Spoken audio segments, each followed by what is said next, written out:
Cet épisode a été créé à partir de l'anglais en utilisant l'intelligence artificielle. À venir dans cet épisode de Follow Him. Combien de fois vous arrive-t-il de vous excuser après un incident? Parfois, les gens disent « jamais ». C'est toujours une grande préoccupation. Si quelqu'un ne dit pas « vous savez quoi, je n'ai pas agi de la bonne manière » ou « j'aurais pu mieux gérer la situation » ou encore « je suis désolé, j'ai dit ce que j'ai dit », c'est ce que vous voulez entendre. Si vous n'entendez pas cela et qu'il y a des gens qui ne veulent pas y aller, alors vous n'obtiendrez probablement pas beaucoup de changements. Bonjour à tous, bienvenue dans ce nouvel épisode de Follow Him. Je m'appelle Hank Smith, je suis votre animateur, je suis ici avec mon co-animateur, John by the way, qui ne se lasse pas de bien faire. John, je vous connais depuis longtemps, je ne vous ai encore jamais vu vous fatiguer dans le travail bien fait. Je suis généralement fatigué, mais je vous remercie tout le temps.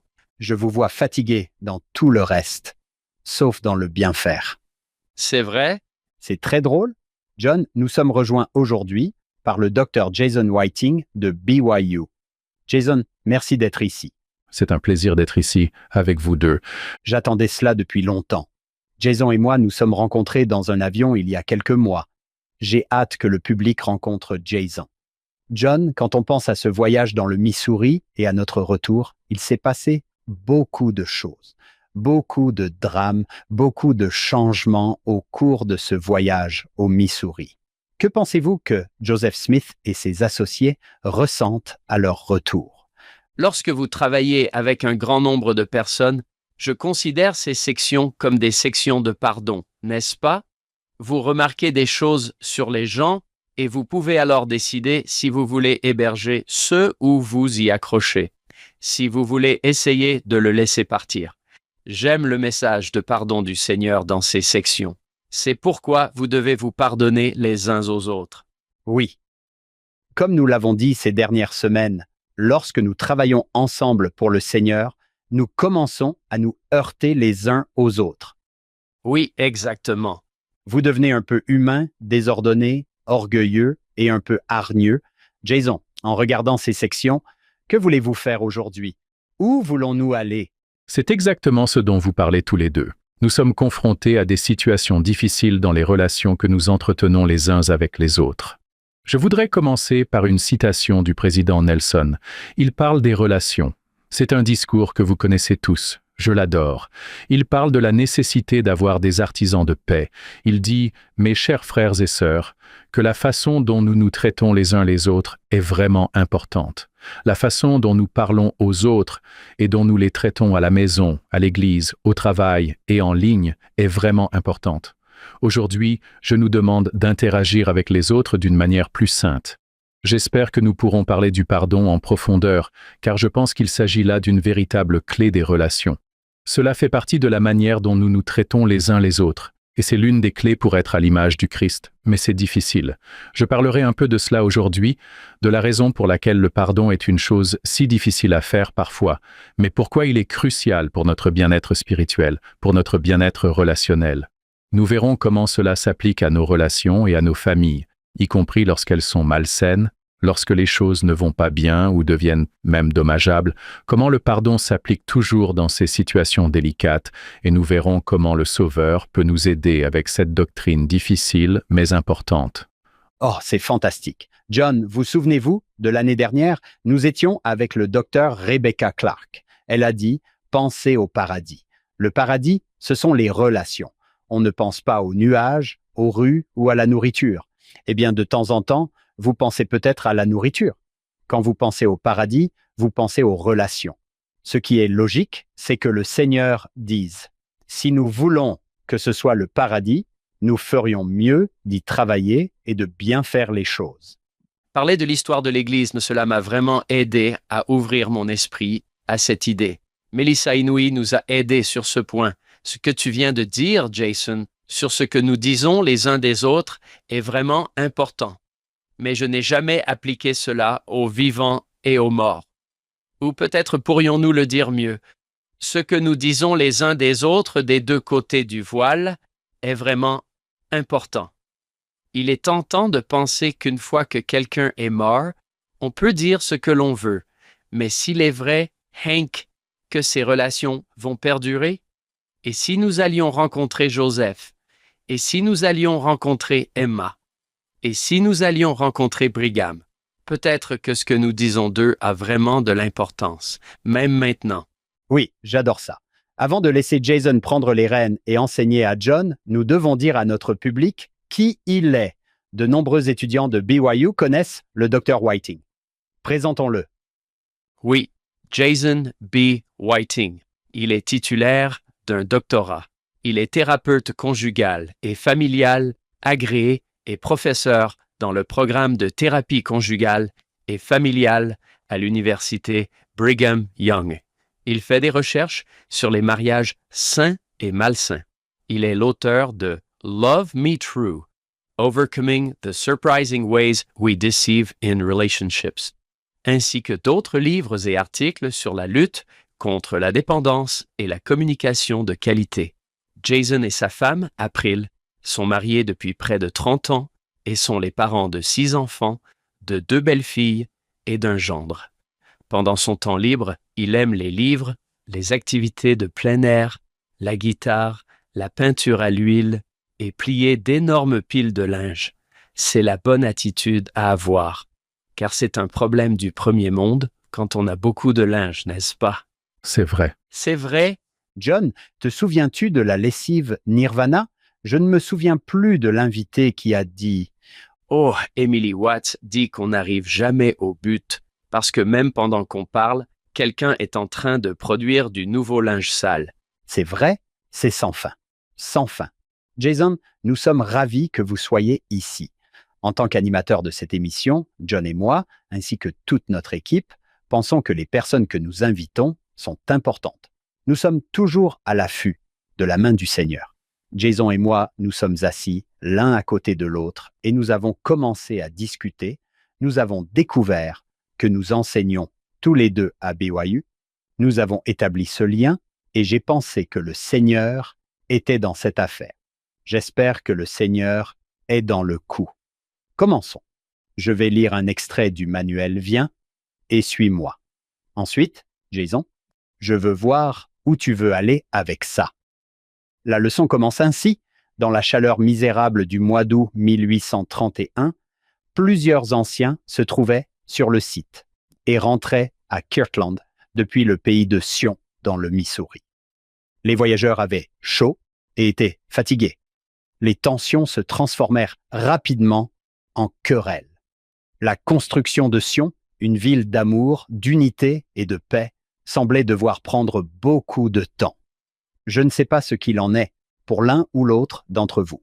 Cela n'arrive jamais dans notre famille quand tout le monde s'échauffe et se lasse, se querelle. J'adore ça. Heureusement, l'édification de Sion dans le Missouri en 1831 ou dans nos cœurs, nos familles et nos paroisses aujourd'hui n'exige pas que nous soyons parfaits. Au contraire, je cite, « De vous, il est demandé de pardonner ». Le Seigneur a dit qu'il exigeait, je cite, du cœur et un esprit bien disposé et qu'il exigeait de la patience et de la diligence. Car Sion est bâti sur le fondement de petites choses accomplies par ceux qui ne se lassent pas de bien faire. Comme John, by the way, j'aime cette interaction. J'ai l'impression que nous allons apprendre beaucoup de choses aujourd'hui sur nos relations mutuelles. Sur ce, Jason, comment voulez-vous commencer? Voulez-vous commencer par l'histoire? Je pense que cela illustre bien ce que vous venez de dire. Permettez-moi de développer un peu ce que vous venez de décrire dans ce résumé, parce que c'était une période difficile. Je pense que cela illustre bien ce que vous venez de dire, à savoir que nous avons des interactions normales, humaines, difficiles, qui font ressortir nos immaturités et notre irritabilité.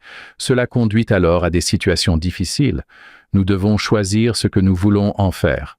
Ce qui s'est passé à cette époque, c'est qu'au cours de l'été 1831, il y a eu une conférence à la ferme d'Isaac Morley. Les gens étaient enthousiastes. Ils parlaient du Missouri. « Hé, ce sera la nouvelle Jérusalem. C'est une grande affaire. Il y aura un temple là-bas. Peut-être même que le Seigneur reviendra et nous rencontrera là-bas. » Il y a beaucoup d'excitation. Il y a un tas d'anciens qui sont appelés à aller au Missouri. Il s'agit d'une série de missionnaires, 13 compagnes différentes en plus de Joseph Smith et Sidney Rigdon sont invitées à partir. L'un de ses compagnons était Ezra Booth et Isaac Morley. Tous deux s'étaient convertis récemment. Ezra Booth avait en fait été un pasteur qui avait provoqué cette agitation dans sa congrégation lorsqu'il a dit « Hey, j'ai trouvé cette chose, et c'est la vérité. » Il a commencé très fort, mais des problèmes sont apparus. Il a commencé très fort, mais les troubles sont devenus une chose pour lui assez rapidement après ce départ fort, en commençant par « On leur demande d'aller au Missouri » et Ezra Booth et Isaac Morley se font dire « Vous êtes censés marcher jusqu'au Missouri. » Joseph et Sidney sautent dans une charrette, ils partent.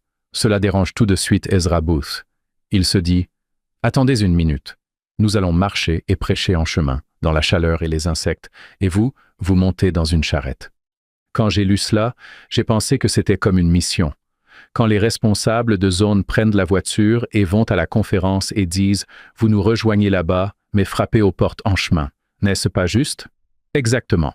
Vous êtes en train de faire cette chose. C'est un long et difficile voyage, et ils y arrivent. Après tout ce battage médiatique, il n'y a vraiment rien de spécial. C'est un peu comme une prairie. Il y a quelques convertis, mais ce n'est pas le grand centre étincelant de Sion. Booth a l'impression que Joseph a trop promis. Ils s'installent un peu. Joseph reçoit d'autres révélations, comme nous l'avons vu au cours des semaines précédentes. L'emplacement du temple, par exemple. Ils reçoivent également un avertissement selon lequel Sion ne sera pas construite avant une longue période de tribulation. Cela ne se produira pas instantanément. Ensuite, le Seigneur les met en garde contre les plaintes, ce qui devrait attirer leur attention. Il dit « Je vous donne un commandement de ne pas faire les choses avec un cœur douteux et de ne pas être paresseux essentiellement. » C'est ce qu'il dit. Certains restent, d'autres s'installent, mais beaucoup d'autres s'envolent, comme vous y avez fait allusion tout à l'heure, et ils partent pour faire un autre travail missionnaire, mais c'était difficile. Ils sautaient sur une rivière. Avez-vous déjà essayé de naviguer sur une rivière en canoë avec les membres de votre famille ou autres? Vous pouvez voir comment l'irritabilité peut se manifester. La situation n'est pas vraiment sereine sur la rivière Missouri, alors ils ont des disputes mesquines. À un moment donné, ils rament sur une rivière agitée. Oliver Cowdery refuse de ramer. Il manque de chavirer, puis ils débarquent tous pour discuter. Voici la citation tirée du livre d'histoire de l'Église, Saints. On y lit qu'après avoir installé le camp, Joseph, Oliver et Sidney ont essayé de parler au groupe et d'apaiser les tensions. Irrités, les hommes traitèrent Joseph et Sidney de lâches pour avoir quitté la rivière, se moquèrent de la façon dont Oliver conduisait son canoë et accusèrent Joseph d'agir comme un dictateur. La querelle dure longtemps dans la nuit. Waouh! De bons moments. Bon, pas facile, n'est-ce pas? Même les gens bien se retrouvent dans des situations mesquines, stressantes et irritables. C'est la vie. Parfois, nous oublions que les événements de l'histoire de l'Église ne sont pas toujours faciles à vivre. Je ris un peu de ce genre de choses, mais pour être honnête, si vous vouliez enregistrer les situations où j'ai été cette personne, il y aurait tellement à choisir parmi celles où j'ai été un peu irrationnel. Désolé, ce que j'ai dit quand j'avais faim, John, je ne t'ai jamais vu orné pendant tout le temps que nous avons passé ensemble. Nous avons une blague de famille à ce sujet parce que nous sommes allés à Seattle dans notre Sequoia. La majorité des passagers me disaient que je roulais trop lentement. Classique. Nous avons dû faire une halte et tenir une petite réunion de famille. J'adore ça. Ça leur permet d'aller bien. Ils sont comme nous. Ils font de leur mieux. S'ils écrivent un livre de saints sur moi, il y aura des choses comme ça dedans. Je l'adore. Qu'est-ce qu'il y a avec l'aviron d'Oliver? Parce que je sais qu'il était comme vous. Vous mettez l'aviron à l'envers, Oliver, le gros bout va dans l'eau. J'aimerais bien savoir ce que c'était. Oui, c'est vrai. De quoi se moquaient-ils? Je ne sais pas. Ils ont eu leur moment d'arrêt sur l'air de repos, comme vous. Il faut qu'on s'arrête et qu'on en parle. Alors ils sont tous sortis le lendemain ou le surlendemain. Ils se sont un peu calmés. Ils ont résolu certaines choses et ils allaient mieux. Le Seigneur dit même dans la section 61, il dit « Moi, le Seigneur, j'étais en colère contre vous hier, mais aujourd'hui ma colère s'est détournée. » Puis il dit « Dans la mesure où vous vous êtes humiliés devant moi, les bénédictions du royaume sont à vous. » J'aime cette phrase. Certains d'entre eux ont choisi de s'humilier. C'est une chose consciente à faire et cela implique un pouvoir. Certains l'ont fait, mais d'autres sont restés grincheux, y compris Ezra Booth, qui, à ce moment-là, quitte sa mission et rentre chez lui. Après son retour du Missouri en Ohio, il continue de critiquer Joseph. Il commence à écrire des articles négatifs sur l'Église dans les journaux. Finalement, sa licence de prédication est révoquée et il quitte l'Église. Mais il est intéressant de noter que son compagnon, Isaac Morley, prend un chemin différent. Il a quelques difficultés dans la section 64, dont nous parlerons un peu plus tard. Ces deux hommes sont réprimandés par le Seigneur, mais à un moment donné, Isaac Morley s'adoucit. Il cesse de se plaindre et devient plus vaillant. À un moment donné, il donne la plus grande partie de sa ferme à l'Église. Plus tard, il devient évêque, patriarche, et il part vers l'ouest avec les saints. Deux chemins différents pour ses compagnons missionnaires. Nous arrivons maintenant à la section 64 que le Seigneur révèle en septembre. C'est après que beaucoup d'entre eux soient rentrés en Ohio, les premiers versets. Il leur dit de recevoir sa volonté de vaincre le monde et qu'il aura compassion d'eux, et il dit « Certains ont péché, mais je leur ai pardonné et qu'il est miséricordieux », puis il leur rappelle que Joseph détient les clés. Puis nous arrivons à ces versets qui sont les plus discutés sur le pardon. En commençant par le verset 6, il dit « Il y en a qui ont cherché une occasion contre Joseph Smith sans raison. » Je vais parler de cette expression « chercher l'occasion », cette sorte de choix de trouver des fautes ou d'être critique, de vouloir être offensé presque.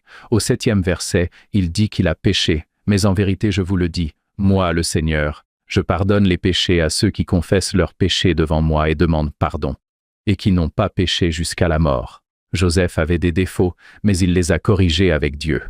Au fond, je pense que le Seigneur dit que ce n'est pas à toi de pointer du doigt ses défauts et de t'en prendre à eux. C'est moi qui pardonne.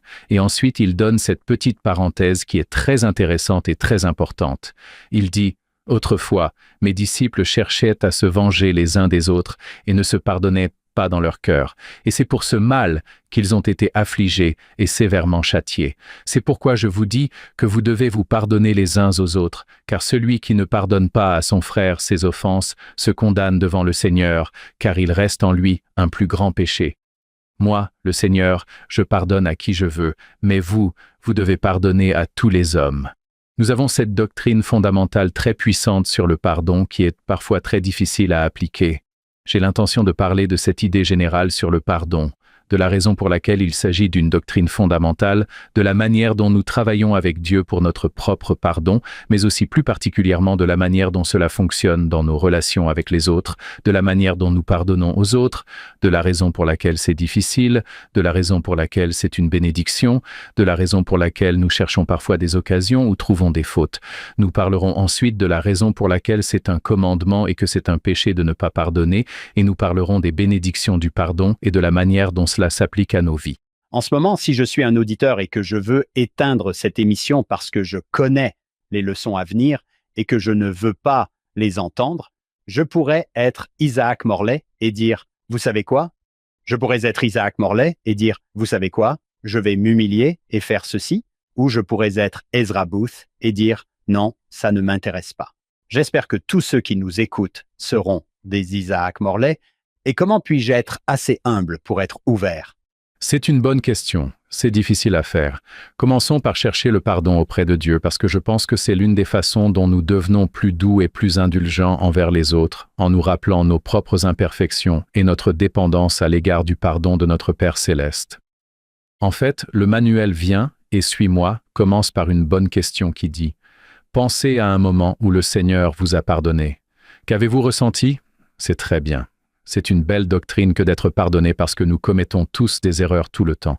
Nous en avons toujours besoin. Nous avons tous connu cette expérience où nous avons ressenti ce soulagement d'être pardonnés et d'aller de l'avant et de repartir à zéro.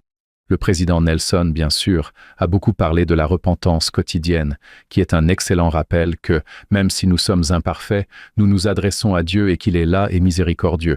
Jésus se tient les bras ouverts, espérant et désireux de nous guérir, de nous pardonner, de nous nettoyer, de nous fortifier, de nous purifier et de nous sanctifier. Rien n'est plus libérateur, plus ennoblissant ou plus crucial pour notre progression individuelle que de se concentrer régulièrement et quotidiennement sur le repentir. Cela nous rappelle à quel point Dieu est miséricordieux. Il est aimant. Il est un parent compréhensif. Lorsque nous avons une relation quotidienne avec lui, nous sommes bénis. Cette doctrine du président Nelson m'a beaucoup béni. quand je pense à la repentance quotidienne, au lieu de me dire « Oh, j'ai fait quelque chose de vraiment terrible, je dois me repentir ». Il vaut mieux se dire « Oh, j'ai fait quelque chose de vraiment terrible, je dois me repentir ». Il vaut mieux se dire « Oh, c'est un jour comme les autres, je dois vérifier avec Dieu et me repentir ». Cela a été une bénédiction pour moi. Je sais que je ne le fais pas très bien. En fait, je suis sûr que je dois me repentir de ne pas me repentir quotidiennement, mais l'effort de le faire est vraiment utile, je pense, pour chacun d'entre nous. Cela vous adoucit? Oui, c'est un monde difficile. Il y a beaucoup de découragement. Il y a beaucoup de gens qui se sentent abattus, qui sont durs envers eux-mêmes. C'est un signe des derniers jours que le cœur des hommes leur fait défaut. Je suis thérapeute et je travaille avec beaucoup de gens qui se sentent découragés, ils se sentent abattus et ont l'impression de ne pas être ce qu'ils devraient être. Je travaillais avec une femme, il y a de nombreuses années.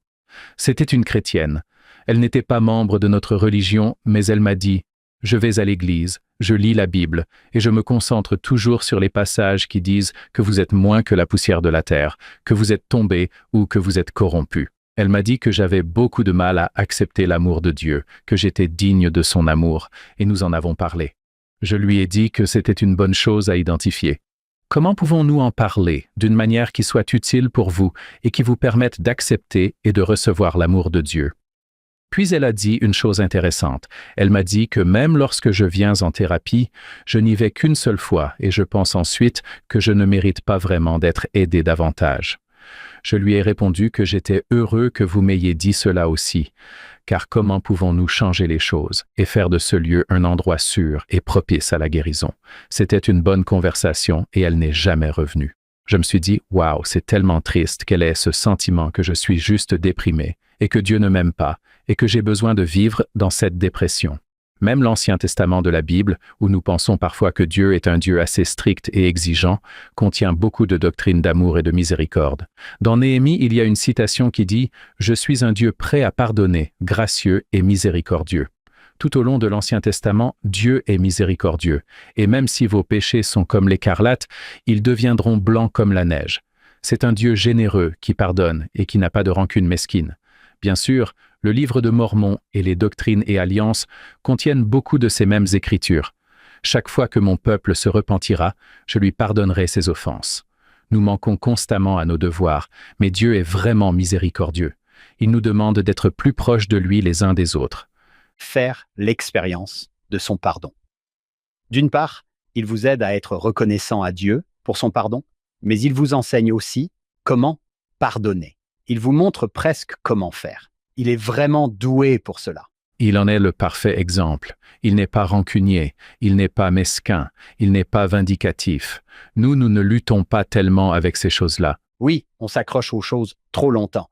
C'est ce que je retire de ces sections. Je pardonne, vous devriez vous pardonner les uns les autres. La chose qui m'est vraiment utile, je l'ai entendu appeler la doctrine de la réciprocité une fois. Hank, vous vous souvenez? Je ne sais plus qui. L'idée d'une infraction réciproque, c'est tiré du Notre Père. Pardonnez-nous nos dettes comme nous pardonnons à nos débiteurs. Les béatitudes. Heureux les miséricordieux, car ils obtiendront miséricorde. Si j'ai besoin de pardon, je dois pardonner. Cela me motive à ne pas porter de jugement sévère parce que je veux que les autres ne me jugent pas sévèrement. Oh, c'est difficile. Quand je me sens humble, ce qui n'arrive pas très souvent, John sait que je reconnais qu'il est un meilleur juge de la situation que moi. Je regarde Seth ou ces autres personnes et je pense que je comprends le motif. Je comprends ce qui s'est passé de cette manière. Il dit « Non, je comprends la personne et le motif. C'est moi qui suis le juge. » Cela n'arrive pas très souvent, mais il arrive que je me dise « D'accord, vous comprenez manifestement mieux la situation que moi. C'est vous qui me donnez la direction à suivre et non l'inverse. Je vous donne la direction. » C'est un excellent point. Je vais d'ailleurs citer une petite étude psychologique qui décrit exactement ce que vous venez de dire, à savoir que nous attribuons à l'autre des motifs différents des nôtres. Nous sommes plus prompts à défendre nos propres motivations que celles d'une autre personne. Je suis excité. Alors, Jason, qu'est-ce que tu veux faire maintenant? Parlons des raisons pour lesquelles il est difficile de pardonner aux autres. Je pense qu'il y a beaucoup de choses qui jouent contre nous à cet égard dans nos propres fragilités humaines. Par exemple, la première chose est que les relations sont intrinsèquement difficiles, et c'est simplement parce que nous sommes tous uniques. Tout le monde est différent. Vous allez toujours vous heurter à une autre personne qui a des valeurs, des opinions et des préférences différentes. Et ce n'est pas tout. Chacun a ses propres angles morts, ses propres bizarreries, ses propres préjugés qu'il ne voit même pas. Parfois, nous sommes dans une relation où ceux-ci correspondent à ceux de notre conjoint. Nous pouvons voir le monde de la même manière, avec un peu de chance, ou avec un grand ami ou un compagnon de mission, mais il arrive que l'on se heurte à des situations où cela ne colle pas très bien, et cela nous rappelle que c'est un défi, mais que ce n'est en fait pas un problème. Ce n'est pas un bug du plan. C'est une caractéristique du plan. Il nous aide à grandir. Nous sommes simplement différents. Oui, c'est bien. J'aime que vous disiez que c'est inhérent. Vous n'êtes pas brisé? Non, il n'y a personne d'autre comme vous, mais ce n'est pas grave. C'est même une bonne chose parce que vous allez, au cours de votre vie, apprendre à apprécier les différences et les autres perspectives. Oui, espérons-le. Avec un peu de chance et dans le même ordre d'idées, nous sommes tous naturellement égocentriques. Nous voyons le monde de notre propre point de vue, si cela a un sens. Nous avons l'homme naturel en nous, mais il peut devenir exagéré.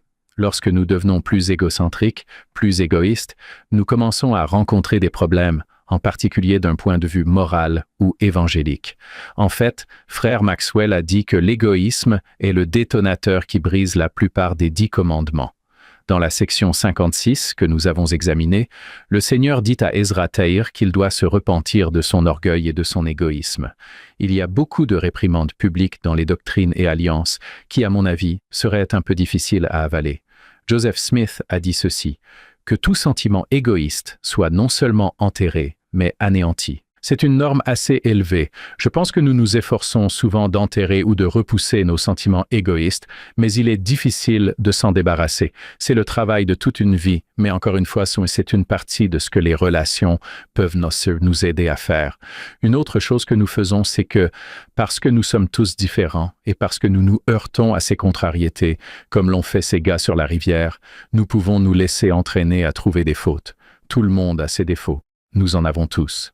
Si vous cherchez les défauts de quelqu'un d'autre, vous les trouverez probablement si vous cherchez l'occasion, comme le faisaient les disciples du Seigneur dans le passé, mais le problème est que parfois nous faisons cette chose où nous trouvons des défauts à un endroit où ils n'existent même pas parfois. Par exemple, je m'énerve contre quelqu'un d'autre, mais le problème vient de moi. C'est mon problème. Je suis peut-être irritable, j'ai peut-être faim. Peut-être que je suis sur la défensive à cause de quelque chose que j'ai fait et que je n'aurais pas dû faire.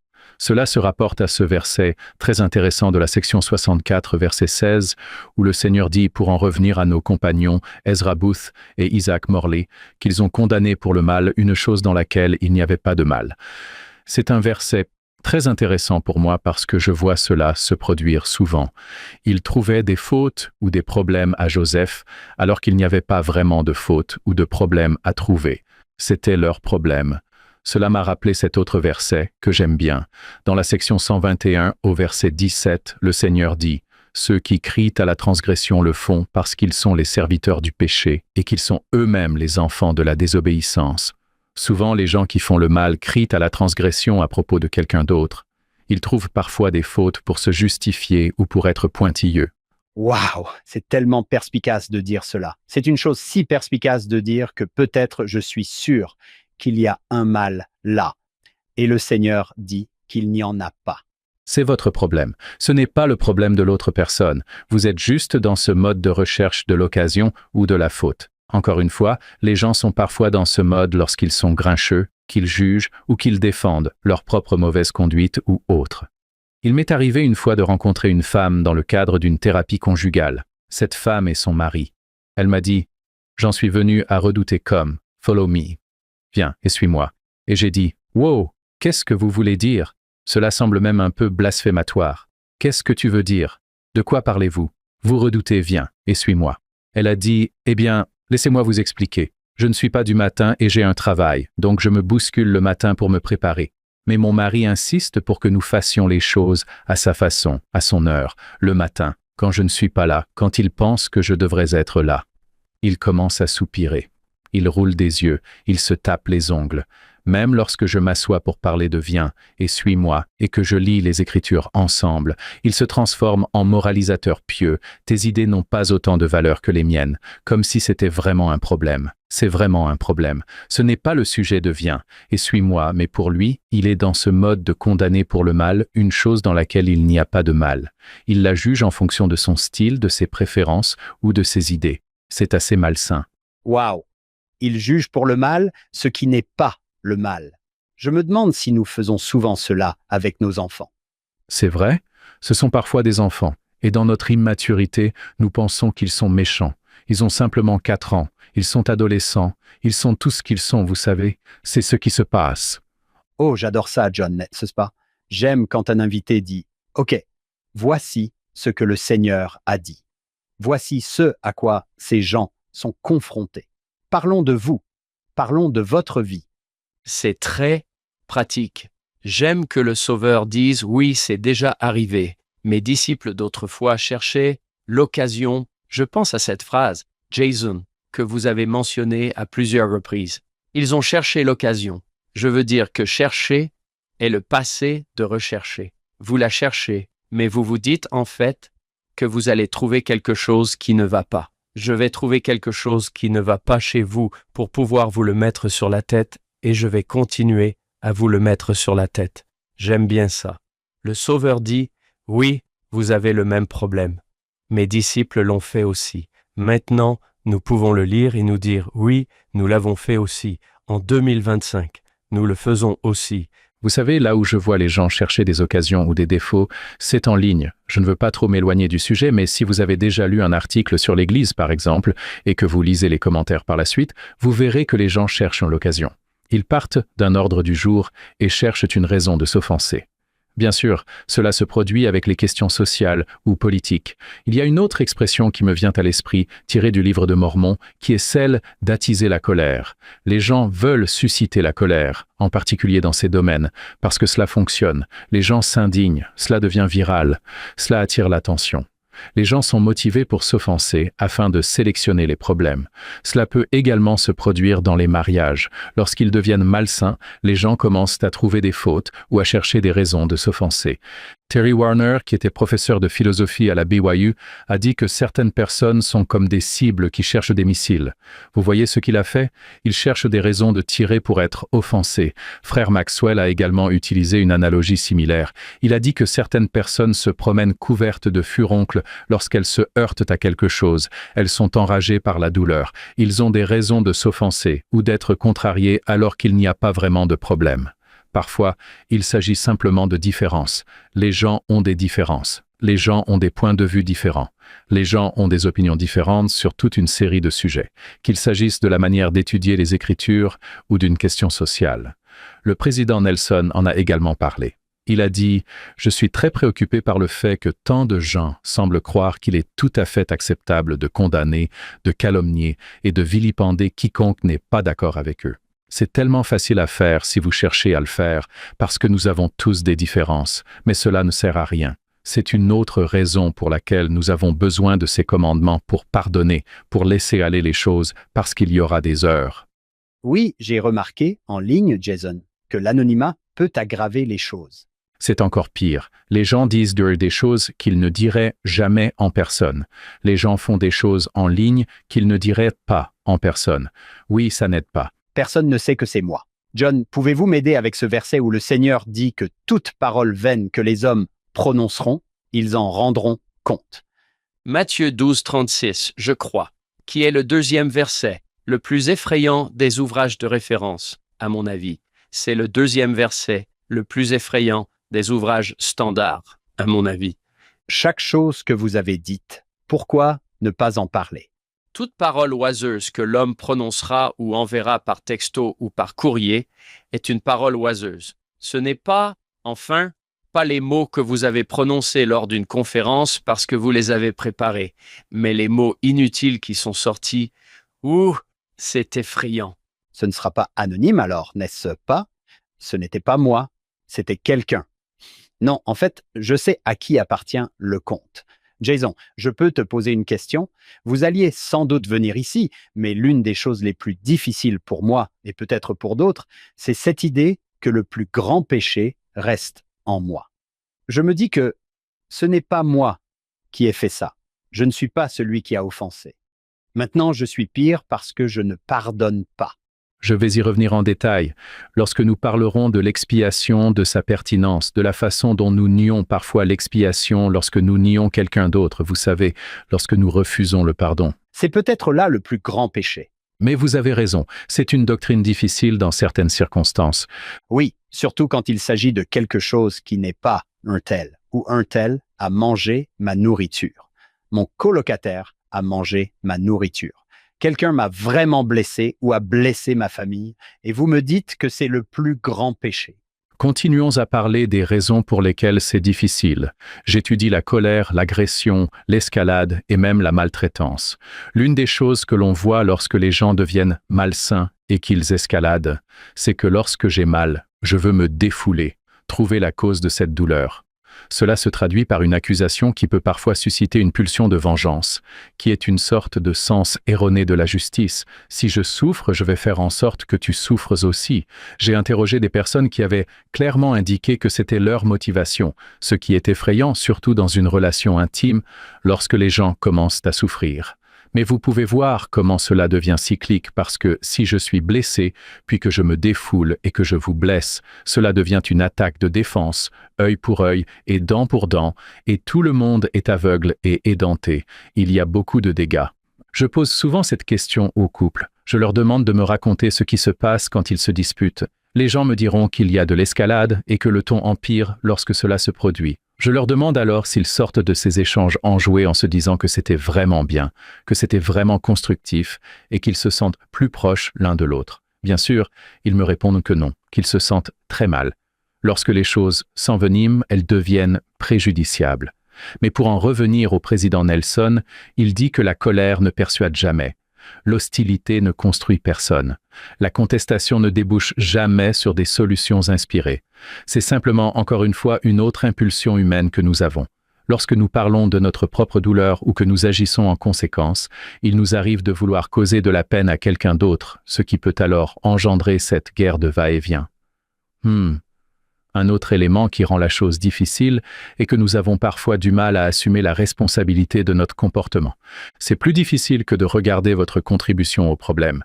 Je peux voir vos défauts, je peux voir où vous avez réagi de manière excessive, mais je n'ai pas forcément envie de regarder les miens. C'est difficile.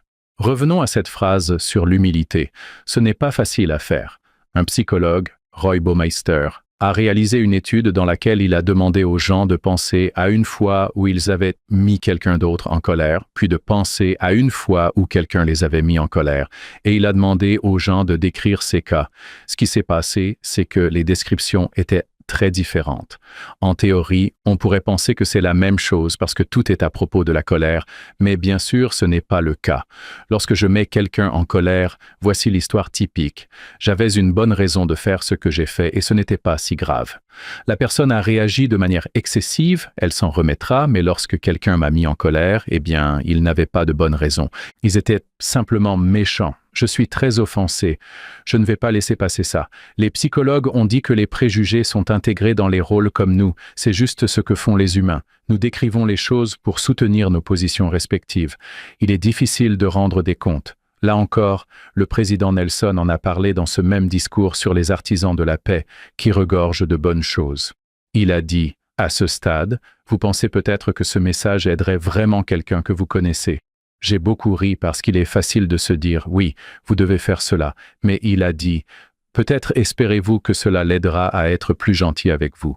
J'espère que ce sera le cas, mais j'espère aussi que vous regarderez profondément dans votre cœur pour devenir un artisan de la paix.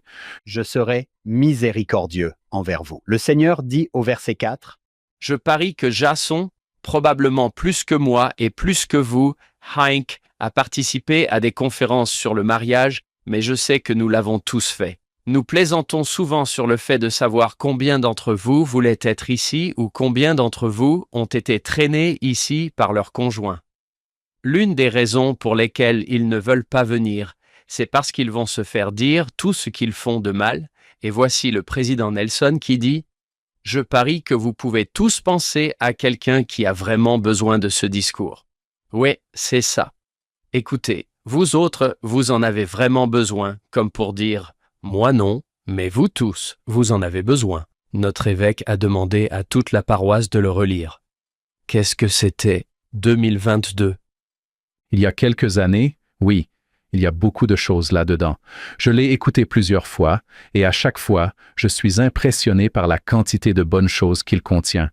J'ai reçu des gens qui lisaient des livres sur le mariage, mais ils les lisaient pour indiquer à leur conjoint ce qu'ils devaient faire, ce qui n'est pas très utile lorsqu'ils les emmènent en thérapie.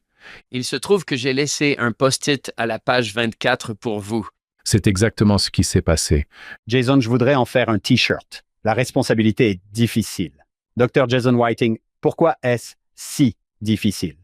C'est une leçon d'humilité. Nous avons tous nos faiblesses. Il est parfois un peu douloureux et embarrassant d'admettre ses faiblesses. En fait, quand on pense au groupe de rétablissement des dépendances ou même au groupe de rétablissement des abus, il commence par briser le déni, par assumer la responsabilité parce que quand quelqu'un, par exemple, est dans la tourmente de la dépendance, il est facile de trouver beaucoup d'excuses et de dire « Eh bien, je minimise ceci ou je le cache ou j'en suis gêné et c'est le cas ». Je veux dire que nous avons tous nos faiblesses et nos embarras. Je dirais simplement que même le fait de parler à Dieu peut parfois être une expérience d'humilité. Si nous ne le faisons pas, si nous ne sommes pas responsables, nous ne changerons pas. Si nous ne nous repentons pas, nous ne changeons pas. Si nous minimisons, il y a des gens à qui je parle dans les relations, je dis, vous savez, combien de fois vous excusez-vous après que quelque chose se soit passé? Parfois les gens me répondent, jamais. C'est toujours une grande préoccupation. Si quelqu'un ne dit pas « Vous savez quoi? Je n'ai pas agi de la bonne façon » ou « J'aurais pu mieux gérer la situation » ou « Je suis désolé, j'ai dit ce que j'ai dit », c'est ce que vous voulez entendre. Parce que si vous n'entendez pas cela et qu'il y a des gens qui ne vont pas dans ce sens, alors vous n'obtiendrez probablement pas beaucoup de changements. John, je sais que cela ne t'est jamais arrivé, mais il y a eu des moments dans mes prières où j'ai évité certains sujets, où le Saint-Esprit m'a dit « Pourquoi ne pas en parler ?» Et j'ai dit « Eh bien, nous devons d'abord bénir les missionnaires. Pourquoi ne pas en parler? Eh bien, peut-être que demain, nous pourrons en parler. Vous avez raison. Rendre des comptes est difficile, mais c'est libérateur. N'est-ce pas, Jason? » Bien sûr, c'est ainsi que le changement et le progrès se produisent. C'est ainsi que le changement et le progrès se produisent. C'est une autre raison pour laquelle le repentir procure un sentiment de paix et de soulagement lorsque Dieu pardonne et lorsque nous nous pardonnons les uns les autres. C'est ainsi que nous grandissons. En fait, c'est ce dont je vais parler dans les prochaines minutes. Pour ce qui est des exemples familiaux, lorsque nous sommes responsables, que nous nous repentons et que nous pardonnons, de bonnes choses se produisent. Quels sont les bons exemples tirés des Écritures concernant le pardon? Plusieurs exemples me sont venus à l'esprit pendant que je réfléchissais à ces questions. Je me suis rendu compte que tous ces exemples concernent des frères. Voici le premier. En Égypte, Joseph est jeté dans une fosse. Les frères décident qu'ils peuvent gagner de l'argent. Ils le vendent. Je veux dire que c'est une trahison assez énorme que ces frères ont faite à ce frère. Nous parlons ici de graves problèmes familiaux. Joseph en souffre beaucoup. Je veux dire qu'il traverse des épreuves difficiles. Mais en fin de compte, il y a une réunification. Il pardonne à ses frères. Il dit « Je vois la main de Dieu là-dedans ». C'est assez impressionnant. Il pardonne. Il y a, je l'espère, une croissance et une réconciliation. Voici un autre exemple. Le fils prodigue gaspille son héritage en menant une vie débridée. En fin de compte, ce n'est pas un mode de vie satisfaisant. Il revient à lui, il retourne dans sa famille. Le père se précipite, tel un Christ, et l'embrasse. Il est tellement heureux que le fils qui était perdu ait été retrouvé. Il aurait pu dire « Tu n'es pas mon fils, tu ne reviendras pas ». Il aurait pu dire « As-tu la moindre idée de tout ce que ta mère et moi avons souffert à cause de tes choix ?» Beaucoup de familles disent des choses comme ça. Il ne l'a pas fait. Il lui a pardonné. C'est le frère qui s'est battu et qui s'est dit « Vous organisez une fête et vous tuez le veau gras pour lui. » Et il a fait toutes ces choses. C'est un peu plus typique de ce qu'un membre de la famille peut faire. Il a dû travailler là-dessus. Ils sont tous frères, n'est-ce pas? En voici une autre. Joseph Smith et William Smith. William était une sorte de tête brûlée. Je sais que c'était une autre époque et qu'il y avait plus de franchise et de reproches, mais les choses étaient parfois tendues entre Joseph et William. Et un jour, les choses ont dégénéré lors d'une réunion où William a été réprimandé. William a attaqué son frère. Il a attaqué Joseph et l'a blessé.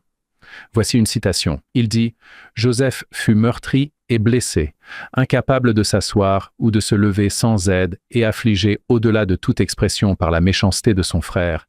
Mais un jour ou deux plus tard, William lui écrit et lui dit « Je regrette ce que j'ai fait et je te demande humblement pardon. J'ai honte et j'ai l'impression que toutes les confessions que je pourrais faire verbalement ou par écrit ne suffiraient pas à expier cette transgression. » Il a le mérite d'éprouver du remords. Il s'excuse. C'est important. Joseph, et c'est tout à son honneur, lui répond et lui dit « Dans ta lettre, tu m'as demandé pardon, ce que je t'accorde volontiers. C'est impressionnant, même dans un combat assez difficile, une situation assez intense. La dernière histoire illustre non seulement le pardon dans une situation familiale difficile, mais aussi le choix de la séparation, de la sécurité. Il s'agit de Néphi et de ses frères. En fait, je dirais que l'une des façons dont mon témoignage est renforcé lorsque je lis le livre de Mormon, c'est lorsque je lis ces histoires de famille, je me dis que c'est tellement conforme à ce que font les familles, même dans les subtilités de ce qu'elles disent, de la façon dont elles s'accusent les unes les autres, de la façon dont elles résolvent les problèmes. C'est un processus très humain. Je lis ces choses. Je me dis que c'est exactement ce que font les familles. Ce sont des histoires intéressantes. Nous connaissons tous l'histoire, n'est-ce pas? Les frères avaient été difficiles. Ils avaient battu Néphi avec le bâton. À un moment donné, ils essayèrent de le battre à nouveau. Ils essayèrent de porter la main sur lui. Et certaines des femmes parlent à Laman et à Lémuel. Elles le calment. Ils se sentent alors mal et demandent le pardon de Néphi qui répond « Je leur ai franchement pardonné tout ce qu'ils avaient fait et je les ai exhortés à prier le Seigneur leur Dieu pour qu'il leur pardonne. » C'est impressionnant. Il aurait pu se défendre. Il aurait pu en vouloir. Il était de grande taille et c'était probablement un jeune homme physique. Il aurait pu s'emporter, mais il ne l'a pas fait. Il leur a pardonné. Mais voici l'élément qui me paraît le plus intéressant. Plus tard, la situation s'aggrave. Néphi dit même quelque chose du genre « Je vous épargnerai les détails, mais il suffit de dire qu'ils ont cherché à m'ôter la vie. » C'était vraiment grave. Une sorte de violence domestique. Il y a une séparation. Néphi et sa famille, ainsi que la famille élargie, suivent leur propre chemin. Et c'est important parce que toutes ces histoires de famille montrent la réconciliation. Elles montrent la croissance, le pardon. Elles montrent aussi que parfois, du moins dans le cas de Néphi, il a fallu fixer des limites. J'ai récemment assisté à une séance de questions-réponses. Je regardais un thérapeute répondre à des questions. Il n'a pas du tout utilisé les Écritures. Ce n'était pas une réunion religieuse. Vous enlevez ces Écritures où vous pouvez enseigner ces leçons. C'est difficile. C'est difficile parce que lorsqu'on me pose une question, je pense automatiquement que vous venez de faire Jason regardons cet exemple dans les Écritures. Regardons cet exemple dans les Écritures. Elles sont tellement utiles de cette façon. C'était amusant de parcourir cela. Je suis sûr qu'il y en a des dizaines d'autres. Beaucoup d'autres. Jason, je suis heureux que vous ayez soulevé cette question, cette idée de sécurité.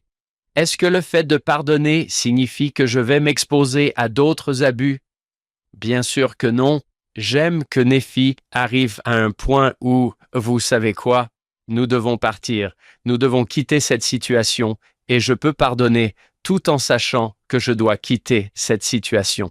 Je pense que je suis heureux que vous soyez ici parce que j'aimerais vous entendre parler de cela quand cette décision doit être prise. Je peux, mais je ne peux pas rester. C'est tout à fait exact. Parlons-en un peu. Parlons d'abord des situations plus typiques, puis des situations moins sûres ou moins dangereuses. Dans les situations plus typiques, grâce au pardon, nous apprenons à être moins égoïstes. Rappelez-vous que Joseph Smith a parlé de la nécessité d'anéantir notre égoïsme. L'un des moyens d'y parvenir est de s'offrir mutuellement le pardon et la grâce. Comme je l'ai dit précédemment, nous avons tous des différences. Beaucoup de ces différences ne vont pas disparaître, qu'il s'agisse de ma façon de gérer l'argent ou de celle de ma femme. J'y réfléchissais l'autre jour. J'ai pensé à une chose amusante. Ma femme et moi avons une différence dans la rapidité avec laquelle nous pensons qu'un produit laitier s'est dégradé. Je pense qu'il a un peu plus de vie. Elle me dit « Oh non, il faut s'en débarrasser ». Je lui réponds que non, je pense que c'est bon. Je pense que ce yaourt, ce fromage ou autre ne pose pas de problème. Et c'est un exemple stupide, mais c'est une différence classique. Même dans les relations saines, nous apprenons à nous en accommoder. Les couples, avec le temps, dans les relations saines, apprennent à s'accorder mutuellement de la grâce. Ils se disent que c'est son style, que c'est votre style, et que ce n'est pas grave. Dans les situations moins saines, les gens s'en offusquent et le mettent sous le tapis, mais ne le font pas vraiment, et la situation s'aggrave. Mais je dirais que même dans une perspective laïque, j'ai des collègues qui étudient le pardon. Mais cela aide toujours.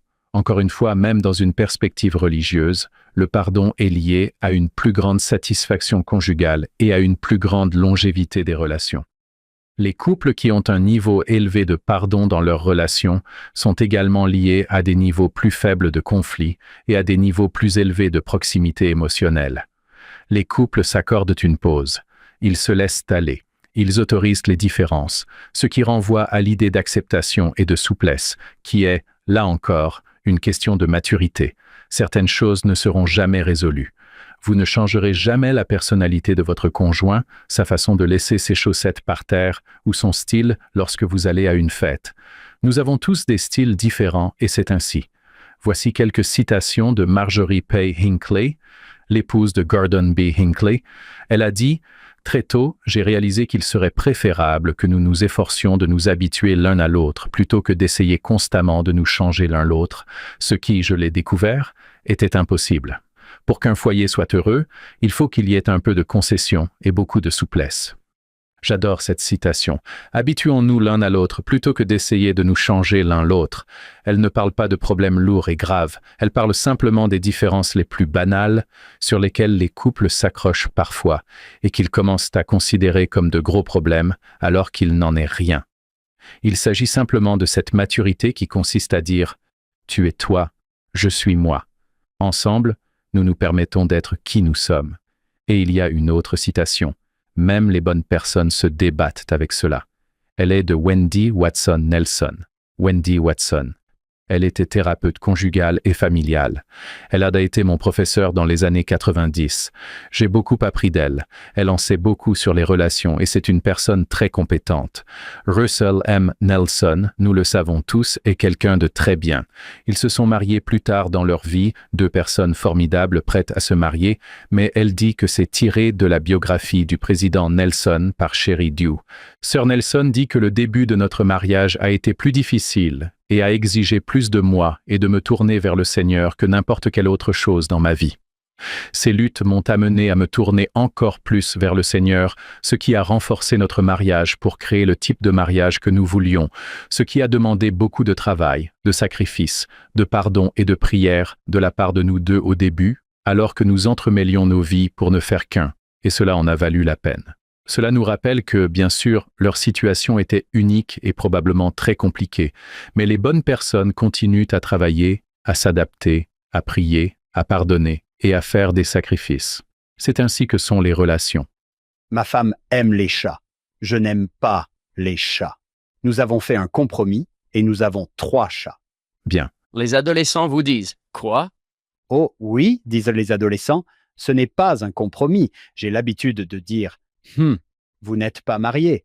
Comme « oui, comment l'appelez-vous » C'est un problème de type garden variety. Il y a une différence. Je ne changerai pas l'amour de ma femme pour les animaux, alors autant s'y habituer. Ce n'est pas grave. Ce n'est pas grave. Nous avons un cochon bedonnant. Nous avons beaucoup d'animaux étranges qui courent dans cette maison, y compris 4 adolescents. Nous en avons beaucoup. Cette idée de grandir et de devenir plus semblable au Christ grâce au pardon est l'une des raisons pour lesquelles Dieu nous demande de pardonner à plusieurs reprises. 70 fois 7 fois, cela implique qu'il n'y a pas de quota. Parfois, les gens disent « Eh bien, je t'ai déjà donné 3 coups et tu es dehors ». Mais je pense que dans les relations typiques, nous travaillons sur les choses, nous grandissons et nous nous améliorons. Et je dirais qu'il est plus facile de pardonner quand les gens sont humbles et quand ils sont repentants. S'ils demandent pardon, s'ils disent qu'ils sont désolés, s'ils font des efforts, et la recherche le confirme également. Il est plus facile de pardonner quand je vois que vous comprenez ma douleur, que vous comprenez pourquoi c'est blessant pour moi, que vous avez fait preuve d'empathie, que vous montrez que vous allez essayer de faire plus d'efforts. Cela renforce la confiance. Dans le meilleur des cas, les 2 personnes travaillent sur les choses et s'améliorent. C'est ce qui permet aux relations de se développer. Cependant, Si une seule personne agit de la sorte, la situation est différente, et cela arrive parfois lorsqu'il n'y a pas de remords, qu'il y a de l'agressivité et que les choses deviennent préjudiciables. Une seule personne dit « j'y travaille et comment puis-je m'améliorer ?» et elle essaie alors que l'autre personne ne le fait pas. Elle continue à dire « je n'ai pas besoin de changer ». C'est toi qui dois changer. Ce n'est pas une bonne situation. Ces problèmes sont plus ou moins graves, de légers à modérés, voire très graves. Comment le pardon s'applique-t-il dans ces situations? Commençons par une citation de frère Holland. Pour en revenir à la question de John, il est important pour certains d'entre vous qui vivent dans une véritable angoisse de noter ce qu'il n'a pas dit, c'est-à-dire le Sauveur. Il n'a pas dit que vous n'aviez pas le droit de ressentir une véritable douleur ou un véritable chagrin à cause des expériences bouleversantes que vous avez vécues aux mains d'une autre personne, et il n'a pas dit non plus que pour pardonner pleinement, vous deviez réintégrer une relation toxique ou retourner dans une situation abusive et destructrice.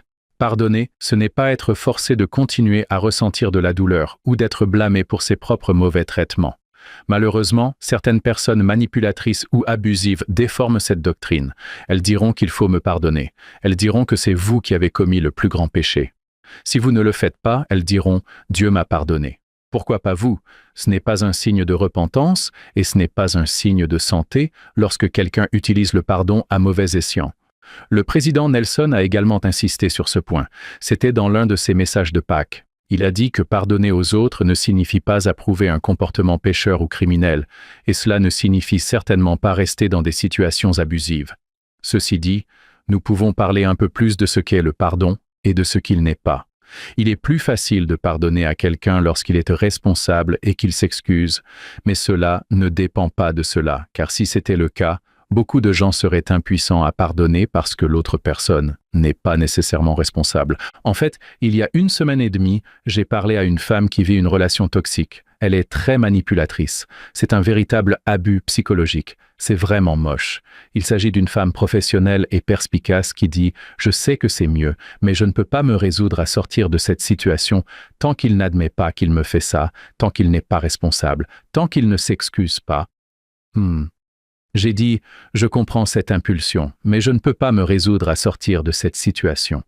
J'ai dit que je comprenais que vous vouliez que justice soit faite, mais je ne sais pas s'il sera disposé à le faire ou s'il en sera capable.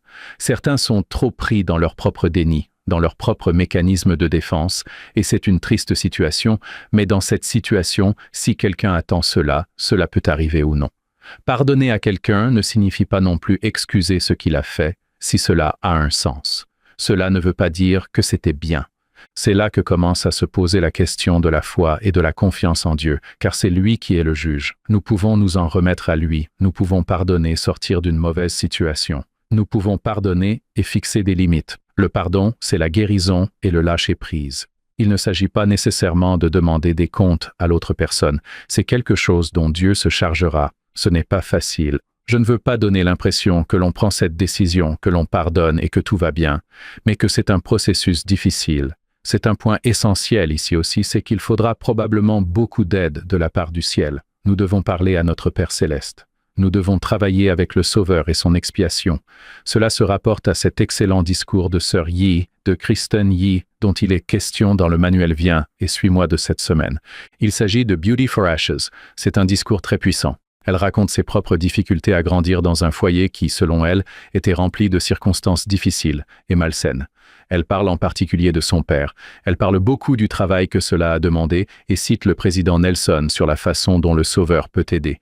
Voici la citation du président Nelson. « Grâce à son expiation infinie, vous pouvez pardonner à ceux qui vous ont blessé et qui n'accepteront peut-être jamais la responsabilité de leur cruauté à votre égard. Il est généralement facile de pardonner à quelqu'un qui demande sincèrement et humblement votre pardon. Mais le Sauveur vous donnera la capacité de pardonner à toute personne qui vous a maltraité de quelque manière que ce soit. Ainsi, leurs actes blessants ne pourront plus chancériser votre âme. » Et elle continue. Voici ce qu'elle dit maintenant. « Le Seigneur nous demande de pardonner pour notre bien, mais il ne nous demande pas de le faire sans son aide, son amour, sa compréhension. Grâce à nos alliances avec le Seigneur, nous pouvons tous recevoir le pouvoir de renforcement, les conseils et l'aide dont nous avons besoin pour pardonner et être pardonnés. Sachez que pardonner à quelqu'un ne signifie pas que vous vous mettez dans une position où vous continuerez à être blessé. Nous pouvons nous efforcer de pardonner à quelqu'un tout en nous sentant poussés par l'esprit à nous éloigner de cette personne. Merci, Jason. J'ai trouvé que la sœur Yi avait été incroyablement courageuse de parler de cela. Il y a probablement des milliers de personnes qui lui en sont très reconnaissantes. Parfois, il y a l'idée que je dois rester au risque de ma propre sécurité. Vous arrive-t-il d'être confronté à cela? Beaucoup.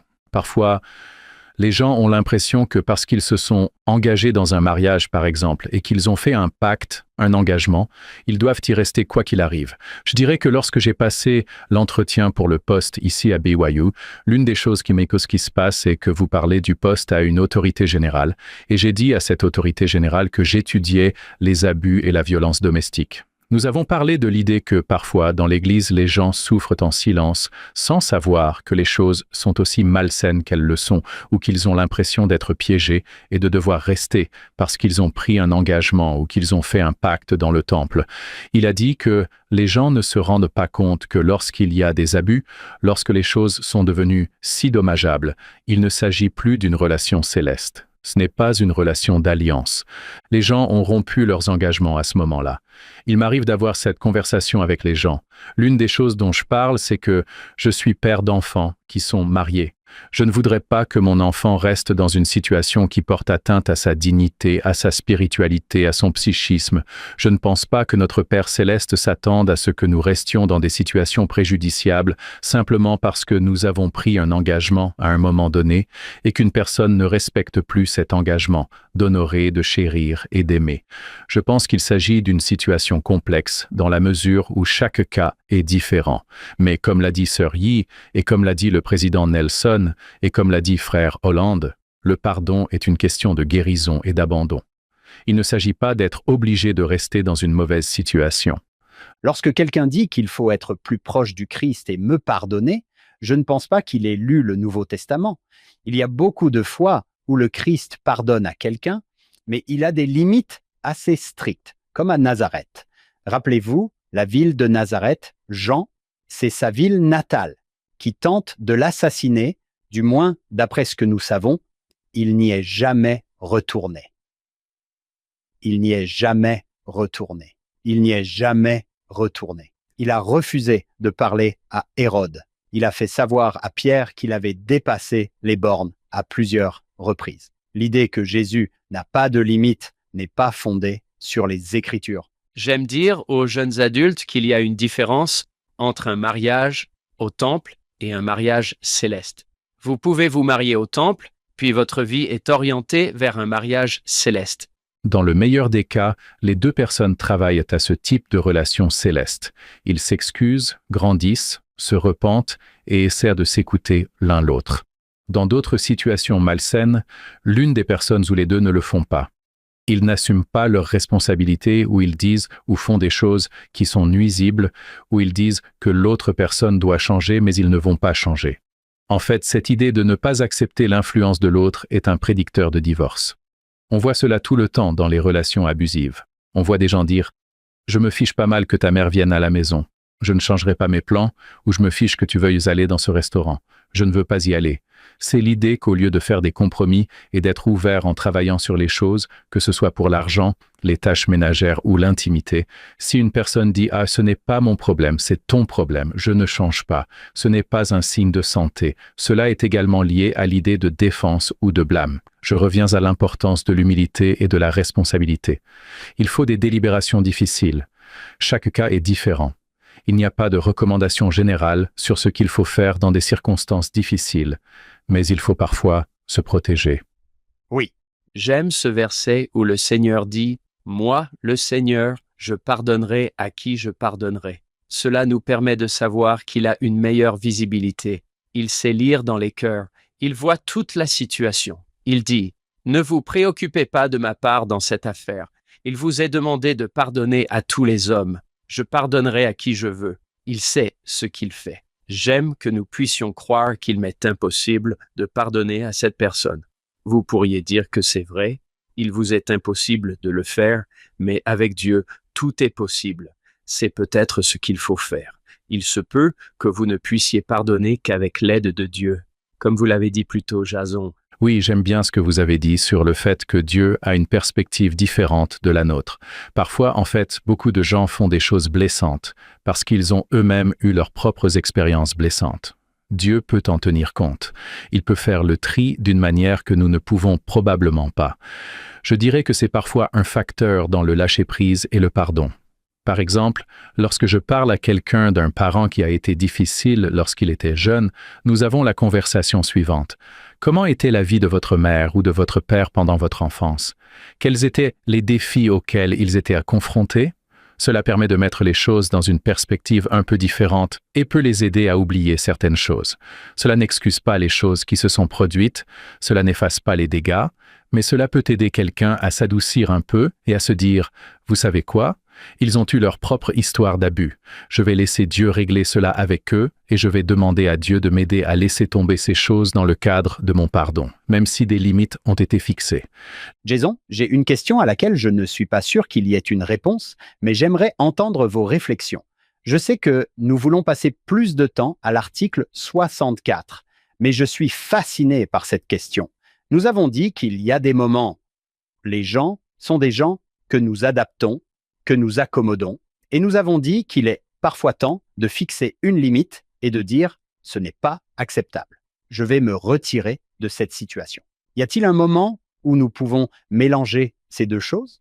Nous avons parlé du cas où nous pensons qu'il s'agit d'une situation de violence. C'est probablement le moment de fixer une limite ferme. Y a-t-il un moment où cela va parfois dans la direction opposée, où je pose des limites là où je devrais être un peu plus conciliant? J'en parle pour cette raison que je poste fréquemment sur Instagram à propos des limites. Je pense qu'elles sont importantes. Je sais que je vais recevoir 2 réponses. La première est « Merci beaucoup, il faut en parler davantage ». L'autre est du genre « Ma fille m'a coupé et a coupé mon mari. Ma fille nous a complètement rayés de sa vie, mon mari et moi. Nous n'avons aucun contact avec nos petits-enfants. Elle appelle cela des limites. Pouvez-vous nous dire ce que vous en pensez? Avez-vous vu cela? » Oui, c'est une très bonne question. J'ai vu exactement ce que vous décrivez, c'est-à-dire qu'il y a un temps et un lieu pour fixer des limites. Il y a beaucoup à dire sur la sécurité, et c'est une question qui doit être soigneusement examinée lorsque les gens choisissent de le faire.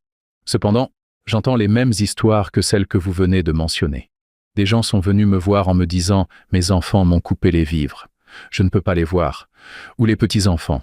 Il est évident que chaque cas est différent et qu'il faut y être sensible, car les choses sont parfois très préjudiciables.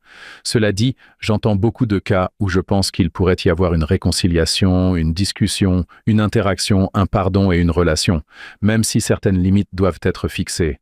J'ai lu des articles et j'ai entendu des histoires de collègues sur cette même question, où je pense que parfois les gens exagèrent, ou fixent trop de limites, ou ne pardonnent pas, alors qu'il pourrait y avoir des relations saines ou au moins des relations fonctionnelles. L'une des choses qui se produit, vous savez que nous avons parlé de ces phrases de recherche d'occasion, l'une des choses qui est un peu problématique dans notre culture actuelle en ligne, c'est que si quelqu'un cherche des occasions ou des défauts au sein de sa propre famille, et qu'il porte cette affaire devant le monde entier en disant « j'ai été abusé et ceci est arrivé », d'autres personnes sont susceptibles de s'emparer de l'affaire et de la dénoncer. D'autres personnes sont susceptibles d'intervenir et de dire « ça a l'air terrible ». Je ne pense pas que ce soit le lieu pour juger de vos problèmes familiaux parce que, comme nous l'avons dit plus tôt, les gens vont s'empiler et ils vont voir le cas qu'on leur a présenté. Ils ne verront pas la situation dans son ensemble. Parfois, les gens disent qu'ils ont été maltraités. C'est un terme un peu lourd de sens. En tant qu'étudiante en maltraitance, je dirais qu'il n'est pas toujours facile de faire la part des choses. Nous connaissons certaines choses, comme la maltraitance physique, l'agression sexuelle, mais la maltraitance psychologique est parfois une maltraitance psychologique, et parfois il s'agit simplement de divergence. Parfois, les gens disent « moi que tu me maltraites », alors qu'en réalité ils ont des différends, ou qu'ils sont peut-être tenus pour responsables de quelque chose dont ils ne veulent pas être responsables. Parfois, les gens ne pardonnent pas dans des situations où le pardon pourrait s'appliquer et où les relations pourraient encore fonctionner et être tout à fait correctes. Je pense à l'expression « chercher l'occasion ».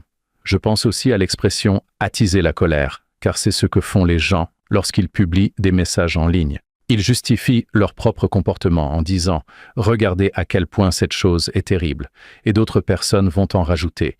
Mais il y a aussi une autre phrase du livre de Mormon qui pourrait être pertinente ici, à savoir qu'ils ont refusé d'être réconfortés. Parfois, les gens ne sont pas ouverts au pardon, à la réconciliation ou au réconfort que pourrait apporter une conversation saine. Ils s'accrochent à leur rancune, les nourrissent et s'en servent comme d'une arme. Je ne veux certainement pas porter de jugement parce qu'il y a des situations où je pense que les gens se sont coupés de situations dangereuses et laides, mais je pense qu'il y en a aussi beaucoup d'autres qui sont chaotiques et difficiles, mais qui pourraient certainement être résolues. Vous ne connaissez tout simplement pas la situation.